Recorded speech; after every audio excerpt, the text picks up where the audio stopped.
Did you see our Premier One netting video the other day? This is the prime example of why it's so good. Right here, it's been raining and we didn't have shelter for the goats, so we just opened up the hoop house and put the net up in here. So they're in here chilling out. We are actually going to plant a tree now. You saw my video the other day about we unboxed the Stark Brothers stuff, and here everything sits still. We're gonna take this little sweet Ruby Sweet. Let's see what it says.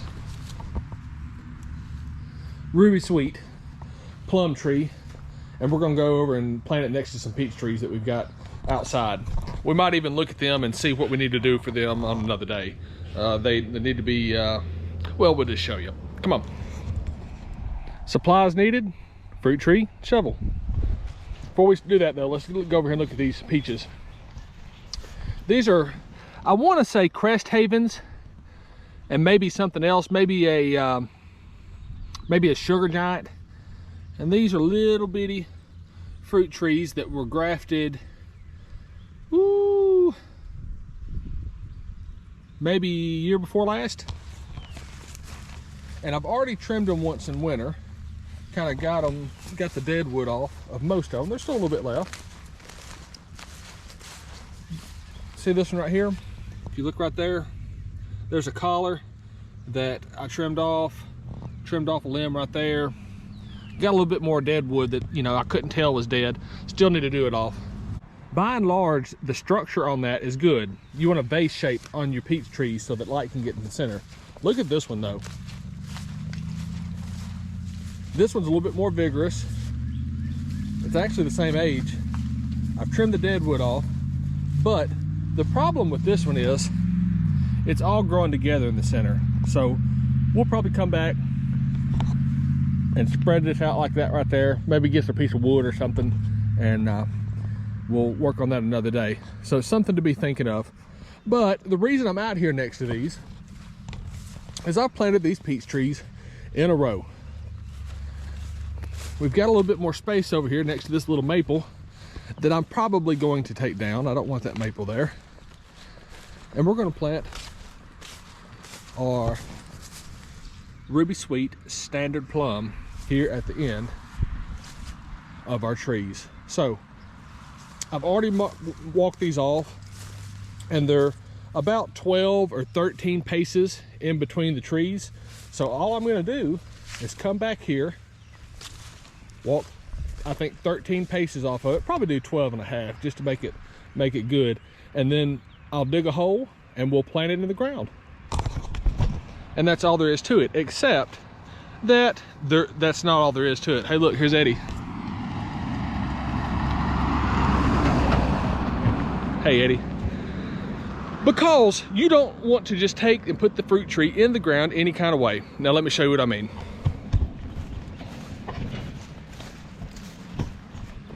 You're gonna get the fruit tree in a package like this. You get it from a store. Take this off.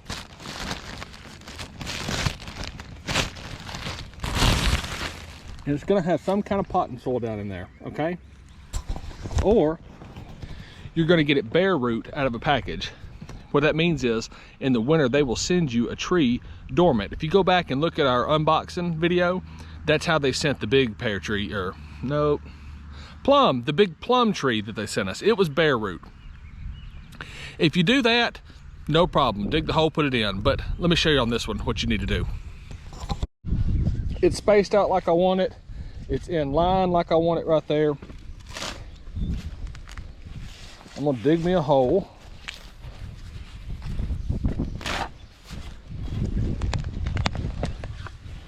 I'm gonna save my dirt. I'm not just gonna throw it off.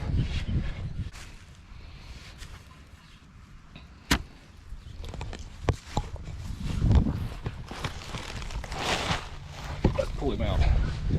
Now, as you see, I've got this fruit tree at the same depth right here.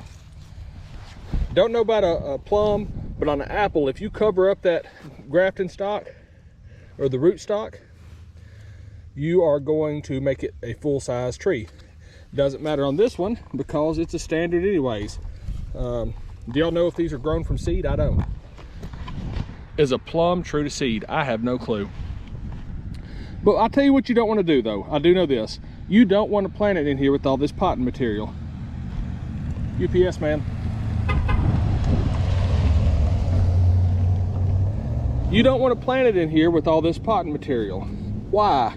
It'll get root bound. We're gonna knock all that off. And if it was an ideal world, you know what we do? We take all that potting material and we would put it on top as mulch, but there's not enough to mess with it that way this time. So we're gonna put this in here. Let's see if I can push that stake down. Look at there. I can push that stake and make it stand up. And we're gonna chop all this up. What's the big hubbub? Why does it matter if you put the potting soil in there with it? Because it will get root bound, and you don't want it to get root bound. Well, I want it to have really good, nice, healthy soil to start out with. That's great intentions, potential fruit tree planter, but here's the problem with that. You want the fruit tree to get acclimated to the soil that it's going to be in as soon as possible. You know, you don't want it to be homesick for the old stuff and stick around too long. You want it to be used to the type of soil that it's in so that it can just take off living its life. This isn't theory, this isn't Brandon saying this. This is what you read whenever you look at the instructions. I don't know from Stark Brothers, but definitely from other nurseries that I've bought from in the past.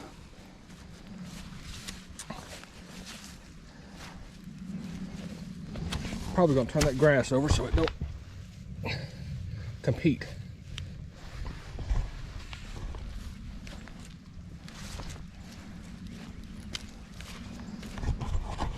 If it sounds like I'm fat and out of breath, it's because I'm fat and out of breath. So there it is. Now, here's the thing. The best time to plant it is in the fall when they're dormant, or maybe even in winter, I guess. But that's just not how it works. Whenever you buy from a nursery, they're gonna ship to you whenever they can get it to you. Most of the time they'll take all their orders, and early in the spring they'll start thinning out their stock and send it to you. That being said, this is the second best time to do it. This is the second best time to do it because it's just coming out of dormancy, and an added benefit of now is it's wet. Folks, normally I would say water in your plant, but it's rained for 2 days. I'm not worried about it. Did you see how clumpy that soil was? It's moist in there. It's gonna be okay. Now, if you were gonna do it in summer, which I wouldn't recommend, don't buy the discount fruit trees and plant them in summer unless you want to pack a 5-gallon bucket to them every day. Don't do that. But if you did do it, make sure and pack that 5-gallon bucket of water to them every day because they need watered in. So there you have it, folks. There's 30 and 30 number 6, planting a fruit tree. Super simple, it's pretty straightforward. Don't plant above the graft union. You'll have a full-size tree. Make sure and don't add the potting soil. You want it to be in the ground that it's going to be in. And number 3, I guess, water it in if it's dry. If it's not, don't worry about it. Okay, here's your bonus material. Do you want to put fertilizer in with it whenever you plant it? No, you don't. Later you want to come back and do that, but you don't want to put the fertilizer in there with it whenever you do it. Others' mileage may vary. I don't do it. I've had pretty good luck with fruit trees. So don't forget, hit that subscribe button. Thank you for hanging out with us on the farm. God bless you. See you tomorrow.